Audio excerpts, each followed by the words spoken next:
এখন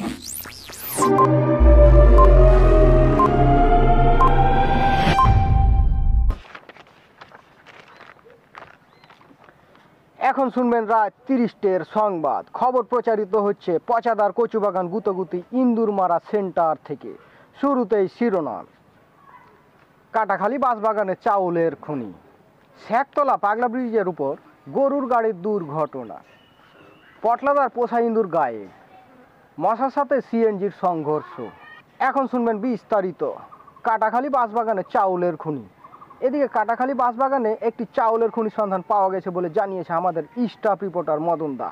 ওই চাউল উত্তোলনের জন্য আমেরিকা থেকে লোক নিয়োগ করা হবে বলে আশ্বাস প্রদান করেছে খাদ্যমন্ত্রী পচাদা। শেখতলা পাগলা ব্রিজের উপর একটি গরুর গাড়ির দুর্ঘটনা। এদিকে শেখতলা পাগলা ব্রিজের উপর দিয়ে একটি বস্তা ভর্তি গরুর গাড়ি যাওয়ার সময় গরুর গাড়ির 2 চাকা বাস্ট হয়ে ব্রিজের ব্যাপক ক্ষয়ক্ষতি হয়েছে।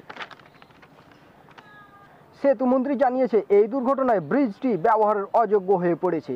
এই ব্রিজকে পুনরায় নির্মাণ করতে চীন থেকে 500টি কলা গাছ এবং 2 কেজি সিমেন্ট আমদানি করা হয়েছে।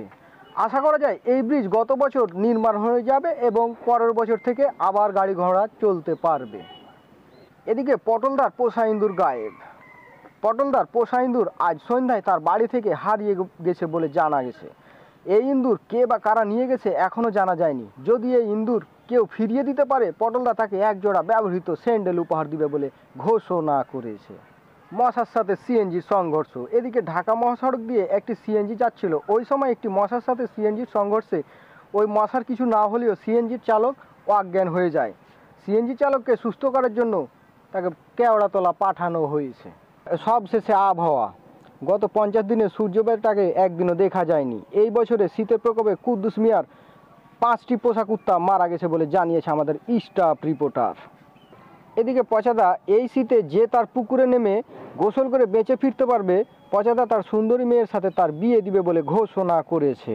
আবহাওয়ার পূর্বাভাসে বলা হয়েছে গতকাল পূর্ব পশ্চিম এবং উত্তর দক্ষিণ হতে 50 কিলোমিটার বেগে প্রচণ্ড তুষারপাত হতে পারে এবং সেই সাথে আকাশ থেকে বড় বড় তুষারখণ্ড পড়তে পারে বলে আশা করা যাচ্ছে। তাই জনসাধারণকে ঘর থেকে বেরোতে নিষেধ করা হয়েছে। খবর শেষ হলো।